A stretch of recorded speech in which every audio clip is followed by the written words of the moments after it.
What's going on? We got Ron here. What's going on, Ron? Where are you at today? I'm in Boston, Massachusetts right now. Boston. Where's home for you now? It's Boston. I'm laying low for a little bit, Mhm. building some cool stuff. Cool, man. Well, I'm looking forward to diving in. So you guys know that Ron is a digital marketing expert, and he's actually has a company called Digital Brand Boosters. So anybody wants to boost their brand online and get it out there, he's got all kind of cool ninja tricks. He's going to be sharing some of that stuff now. But first question I got for you, Ron, is what's your earliest memory about entrepreneurship? What's the earliest thing you remember where you're like, it could have been as a kid even. Maybe it was that toy you were saving up some money for to buy or whatever it was. Because a lot of times people don't realize how much of their childhood affects later on in life what they become and how they become it. So I think it's one of those things that's interesting to talk to entrepreneurs like yourself to get some insight on that, how that works. So then, people are able, success leaves clues. So Ron, what do you say is the earliest memory you have around money? I'd always had little experiences selling things. Like I remember when iPhones first came out, I was very good at like jailbreaking them, and I had like this little service where people would come and I'd jailbreak them when I was like 13 or something like that. I always had those little things that I did and like sell things on Craigslist. But the earliest real entrepreneurship story I had was when I was 18, 17. Me and my friend, we put a clothing line together called Chronic Penguin. And because at the time, like marijuana was starting to take off and people were talking about it more, and we seen it as an opportunity. Why not make a clothing line called Chronic Penguin? And you could still Google it and stuff. I drew a little penguin, like with red eyes and stuff. And we didn't know anything. We just wanted to do it. So we started off with wristbands because at the time, Live Strong wristbands, like those wristbands, Live Strong, and I love boobies and stuff, like those things were trending. And we were like, let's make wristbands. And we ordered 500 wristbands starting out. We went to a Mac Miller concert and sold all the wristbands, $3 a piece. I had so much money in my backpack. I'm like, what? And that was kind of like the first, this is real. Like, this is fun. I love this entrepreneurship story. And then we kept doing more. We started doing t-shirts, and it just grew from there. So that was my first ever entrepreneur, like hardcore story, like 7 years ago. So that was 7 years ago. So you're still a young buck then. Yeah. Yeah. How old are you now? 24. 24. And you got your own company now. You're out there doing it. And like a crazy question would be like, who gave you the right to be able to do that? I mean, why didn't you go to school? Why didn't you go work at a job somewhere? Why aren't you doing like some of those type of things where, people are out there doing that? Like, who gave you the right to go out and be an entrepreneur? So I did, because I went to school and I got a degree. Sorry if it's a little loud. I got a degree in biotechnology, and I thought, that would be a good route. And I just seen so much potential in other things. I'm like, this isn't the route. I tried every single route. I tried working, I tried school, and all of them just, the limitations bothered me. And I never felt as though I was comfortable there. And, being an entrepreneur is when I'm at home, because I can't have people tell me what to do, especially if I think I'm smarter than them, or, it's just not my personality. So just seeing all these things, my friend at the time while I was in school, he grew a company and he launched a product and it did over $1 million. And I was a part of that thing. And to see him do that, like that was just I'm doing this, like entrepreneurship forever, to see him create something like that while I was in there, and, just seeing a lot of examples like that, it just killed me. I remember one time I went to North Carolina, and I met this kid, Wyatt Jazwowski. I was maybe 19, 20. This kid's talking about making $70,000 a month at like 19 when he was like 18. Mm-hmm. He doesn't even have a horizontal license yet, and he's making $60,000 a month. I'm like, wow. Entrepreneurship is the way to go. I don't care. I've seen too much. This is the way to do it. So. What was it like growing up in the household where you're at? Like, what do you remember some of your earliest memories around money, growing up as a kid? Oh my God. So, I came from a little town, called Revere. It's near Boston. And, there's not really too many. It's like I remember the first time I stayed in a $5 million house. That was, I didn't grow up around any of that. So to be in something like that just completely blew my mind, because I wasn't brought up in anything like that. My parents, you know, they did the best they can. They're immigrants. So, you know, they worked very hard, and they had these beliefs such as, you know, it doesn't grow on trees. You got to work hard for it. And whatever you get, like whatever opportunity comes to you, you got to take it instead of create it. So it was a more so like a waiting mentality, more like a scraping mentality. The best thing they did was they gave a lot. So they would, you know, donate and stuff. But it wasn't a thriving environment for me, money wise, at least. So but it taught let's me a look lot. at that for a second there. Your parents are immigrants. They came over from, where did they come from? Oh, they're Haitian. Haitian. So they came over from Haiti. So you're first generation here in the United States. Yes.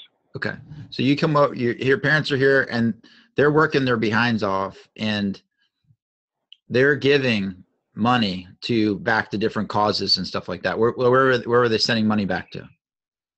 Well, Haiti is a third world country, and I've been there. It's literally, there's not a lot of economics resources out there. So they would always give back to like relatives out there, just because being here is completely different than there. So I seen that in them, and so they had a giving mentality, but there were still those beliefs of like low self-worth, and I'm not able to create this kind of income, and the beliefs weren't there. You know, it was very hard. They have it's hard. All my money's gone. You know, you hear these things. Yeah. All my money's gone. I hear this stuff all the time. All the time. Like to them, college is the ceiling, but to me, college is literally it's literally a pebble. It's the beginning. Nothing. Yeah. Yeah. How did you get the mindset that you got growing up in that environment, growing with your parents with that background? You know, what was the difference maker that got you out of that? Honestly, it was literally like day and night. What happened was, I had all these habits and stuff, and everyone does. Everyone has a similar story, but I was behind on a lot of stuff, and I was going through a lot, and I thought I had depression. So I'm thinking, you know, all these bad habits, like I see myself like going down like the wrong road. This is when I was like way younger, but I had like this depression feeling, and I started Googling depression. Like, do I have depression? Do I have depression? Like, what's going on? And the book Awaken the Giant Within came in, and at the time, like I had friends who were like in and out of prison, all this stuff, and my mentality back then was like, no one in a book can tell me how to live my life. You know, like you hold on to your own problems, challenges. So what I did was I read all the reviews. The reviews said, you know, this book will change your life. This book will change your life. So I bought Awaken the Giant Within, and I started reading it. And that book actually opened up my mind to really understand that you can create your own anything that you want. You know, it's just, if you don't believe it, it's just up to you. It's your choice to believe in what you want to create.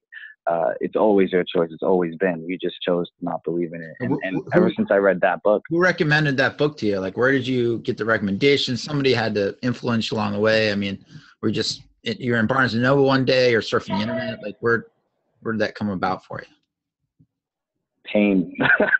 I literally Googled depression. Like, I have depression, help me. Wow. And this book came up. So SEO helped helped me with that. Is that Tony Robbins' keywords? Book? Yeah, Tony Robbins' book, Awaken. Wow. I've been like this ever since I read that. So I'd say that was the one who like pushed me in the right direction. You're sitting down in front of your computer. What was going on in your life at the time? How old were you? Where were you at? What was this low point that you were having that got you so bad that you said, how do I get help with depression on the internet? Like, what exactly did you type in the search engine? Okay, so because you need the context. Yeah, I was working like FYE. It's like a music store, and they pay you $8 an hour. And at the same time, I was a full-time student. How old are you? I think I was 19, the 19. beginning of 19. Like I just turned 19. 19 years old, you're depressed. You grew up in a household where your money doesn't grow on trees. It's got to be hard to make, all that stuff. But at the same time, your parents have a heart. They're still sending money back overseas because they realize how really hard it is overseas in poverty and stuff. Yes. Perfect. Okay.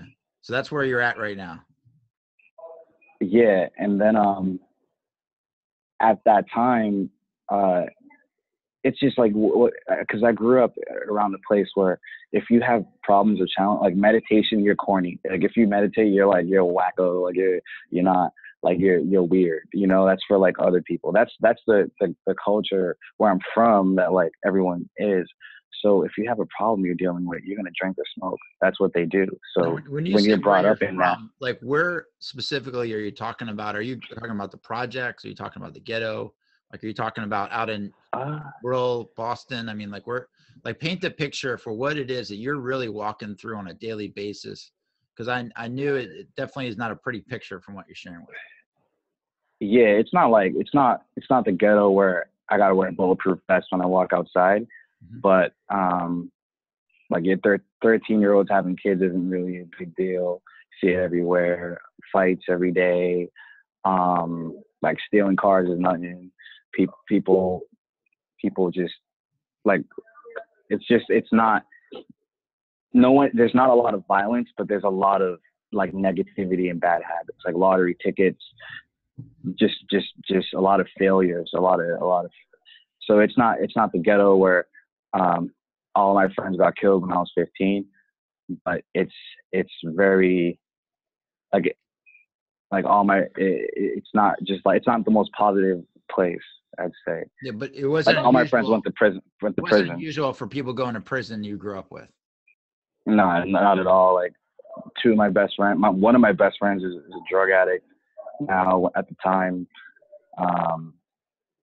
So it was like a lot of drugs. It's a lot of drugs and a lot of like substance abuse and stuff, but no murders and stuff like that.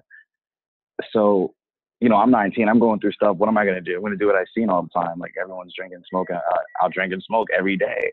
And that turned into just, cause I was paying rent too at the time. I'm behind on rent. I'm failing classes. I don't know how to deal with my stress. I'm working a crappy job, lost my car. So I'm going to drink and smoke, just like what I've seen all my life. And then that's when it pushed me like, oh my God, I'm turning into like a homeless guy. Like I'm going to be a homeless guy in like a year if I keep these habits. That's why I started Googling this stuff, because I'm like, I don't want to be I don't want to be that homeless dude asking people for change on the subway. So that book taught me how to replace those bad habits with good habits. So I started off with like, I'm not going to drink or smoke. I'm going to, do something else. I'm going to choose to be positive. And from there, it just turned to everything, like money, all this stuff. I'm starting to choose my own thoughts, and I'm starting to choose how to create who I want to become. And that book gave me the tools to understand that, because you got to understand why people do those things and how to not do that. Wow. Thank God for Tony Robbins then, huh? Brought you out of, he just lifted you out of that. You're sitting there. Where are you reading this book? I mean, are you back in the apartment where you're facing the bills? I mean, you in like, where are you? Are you like hanging out with your friends and they're looking at you like, why'd you got a book, man? Like what's going on? That's exactly what happened. So I'm reading the book, right? And they're like, the friends who went to prison and stuff, like they just got out. So they got out right when I was reading the book. So it was like perfect. And the book said, all your friends are going to tell you that the book's stupid and why not in the book. And I remembered that, right? I'm like maybe 30% through. I'm taking action as I'm reading it, and I'm seeing these changes. My career's getting better. I'm like paying my rent, all this stuff. And they're like, why are you reading this book? It's stupid. Like, no. It's like, this guy doesn't know you. This book guy doesn't know you. How is he going to tell you about your own life? That was their mentality. So I knew they were going to say that. Like the book told me they were going to say that. So I'm like, nah, you guys are like wrong. Like I cut them off immediately, and they went back to prison. Yeah. And I'm good. And my life just kept getting better literally since that time. So wow. I read hundreds of books since then. I think I'm over 1,000 books now. Wow. Yeah, easy. So that's how that situation was. Then it just got even more insane. Now it's insane, but Wow. That's yeah. insane, man. Congratulations. Yeah. Right. You've been a Tony Robbins event. You've been a UPW I went to one in event. February. You went in February. Yeah. You're on. Dude, congratulations, man. That is awesome. We're gonna send this video over to Tony. We're like, Tony, man, got another testimonial on the books, man. Dude, that rocks, man. Seriously, congratulations. So, how did you become the digital marketing expert? I mean, you're working doing this job, right? And you're getting paid $8 an hour, and now you're staying in the Hilton, like downtown Boston, like doing crazy stuff. Like what happened in between then and there? So, did I mention my buddy? My buddy had a product and it did over $1 million. Yeah. I worked in his company. How did you first get around your buddy with $1 million? Just walking down the street. It's like, hey, dude, I'm almost homeless and making $8 an hour. Like, you mentor me, or like, how did you become friends with him? Like, what was that? What did you change in your habits? What changed that allowed you to drastically just change your whole environment and get around these type of people that are out there? Because there's people out there every day that are still stuck in, like, I look at like the 2 crabs in the bucket. You ever heard that one? Right? Absolutely. Yeah. I mean, you got 2 crabs in a bucket, and the one crab by himself will just climb out. But if you put 2 crabs in there, the other one's going to pull the other one back in and not let it out. And you were in a situation, you had 2 crabs in a bucket with all your buddies, and you basically said, I'm going to sneak out in the middle of the night, and read my Tony Robbins here. I'll see you guys later.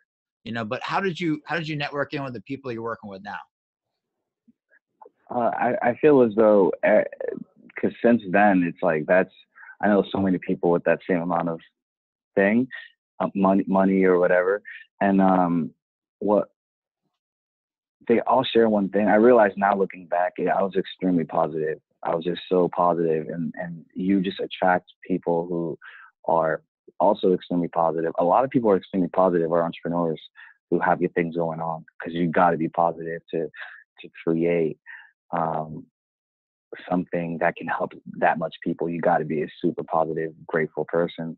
And I just always was like, that's one of my values. Like, I value honesty, I value respect, and I felt as though at the time I was just extremely positive. And when you're extremely positive, you just don't look negative people immediately. Like the crabs, you don't even see them.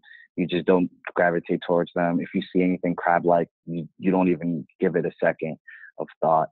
And I was always wanting to create things. Like, I always was big in creating big projects. So he was creating something. I actually grew up with him, so he was creating something. I love to create. I had ideas, so I'd always share ideas with him. And I feel like he was, that's the conversation that he likes. So I was extremely positive, and I love to create and talk about stuff that can actually have potential. So from there, it was just like attracts like, so I started working under him. I wasn't a partner, so it's not like, hey, here's a $500,000 check. No, I was like more of an employee, but it gave me the freedom to leave those jobs and just work with him. So he taught me like digital marketing. He taught me, I started with SEO. So he taught me SEO. He taught me like the mindset behind how to put together websites and how to market online with email lists. And he always showed me his numbers and what he was doing and how he did it. And it was like a mentorship, And so that's everything I know is from him back in the day. He taught me digital marketing. That's awesome. And so he basically invested into you, and you invested your time with him. So it was go back to the whole Rich Dad Poor Dad book, right? I mean, like, you invested into financial literacy is what you did. That's the only reason you went in the employee route, to learn education that nobody can ever take away from you. And that's one of the things out there that people do. Like, you invested in Tony Robbins, that book, probably you got it off Amazon for like $1. I mean, so many of them out there. You invested your time and energy and effort, and you took action. Is one of the other key things you continue to do over and over and over again is, is not about just the chatter. You know, it's about taking action. And that's one thing, dude. I got to commend you, man. Congratulations for kicking butt. Seriously. You too. I mean, both of us. It's something that we both really relate to. We both have our own stories, and you got to take action. You got to take action before you're ready. And true. You're never ready. Let keep going. So, right? Yeah. Fire aim, right? You've read that book, I'm sure. Mm-hmm. Michael Baxton. Michael Baxton. So I got a question coming in from Jude. She says, I am an independent agent for a technology platform like Airbnb and Uber. We have a local solar providers / installers in our system and just went international. How do I best market myself as a rep as opposed to marketing the company? So she works for like a network marketing type company, and she wants to best position herself out there over the company and what she's doing. You got to position yourself. So if you want to position yourself as an expert, like that's the first thing. You got to be known. You got to be a brand. Like you yourself have to be a brand. So what's your position in the company? How do you want to be looked out for other companies? You got to see from other companies' lens how they can look at you as, and it has to be simple. You know, it has to be sticky, easy to remember. You know, it's like maybe 2-3 words, like Neil Patel. What's great about him is he's his own brand too. That way, if he wanted to be a consultant or work for Microsoft, he can do it because everyone knows who Neil Patel is, you know? So you got to be your own Neil Patel, your own Ron Pascal, your own Daryl, you know? So that's the first thing. But the second thing is you really got to understand word of mouth, and you got to get people talking about you, because the worst thing you can do, they always say cash flow is the lifeblood of a business, but in reality, it's interest. It's how much you're talked about. So you got to think, what can I do to position myself in a way where people start talking about me? What can I create that will have people within this specific industry talking about me? And that's a quick way to spread, because, for example, I had an article out on how I have multi-millionaire clients. People talked about that. And that's always good for your brand. It's always good for your positioning, especially the right people talking about you. So you got to position yourself in a way where you can create social currency, have your stories out, have your case studies out, be very practical, provide value, get people talking about you as much as possible, especially the right people, and position yourself as that expert for whatever it is you specifically want to be known as. Should company X, company Y, company Z. Mm-hmm. And then you'll be on your way. Okay, so first, branding themselves, develop their own brand. How does someone come up with their own brand about who they are and stuff like that? And if you were to sit down with somebody like myself and say, like, you know, ask me some questions or something like that, what are 3 questions you'd ask me to try to get to the heart of my brand about what it is that I do and who it is I display or something like that? The one thing I'd say is who do you want? Who is your ideal customer? That's the first thing. Like who are we going to focus on first?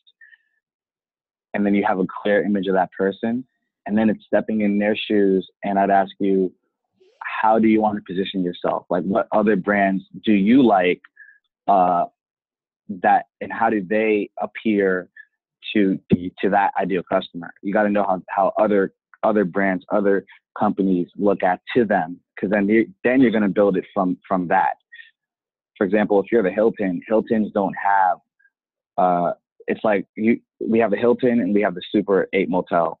Like people will stay at the Hilton, aren't going to stay. You got to pick one, and you got to know how you look like. Do you want to position yourself as a Hilton? Do you want to position yourself as a Super 8? What's your business model? What's your end goal? Right.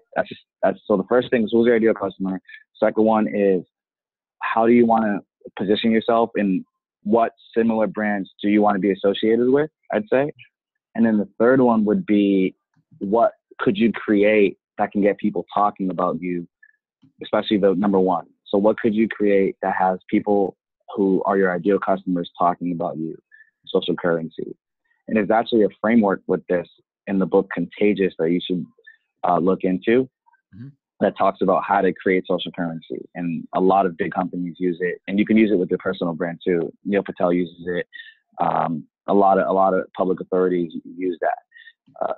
It's social currency, triggers, emotions, public, so showing, making people look good, practical, being practical, and having your own story, having the story. So those 6 things are what gets people talking. Absolutely. And the story part, I mean, that's a lecture in itself about how to give a proper story and stuff like that. So Ron, what's the big thing, your big project you're pushing forward right now? Oh my God, I have so many big things right now.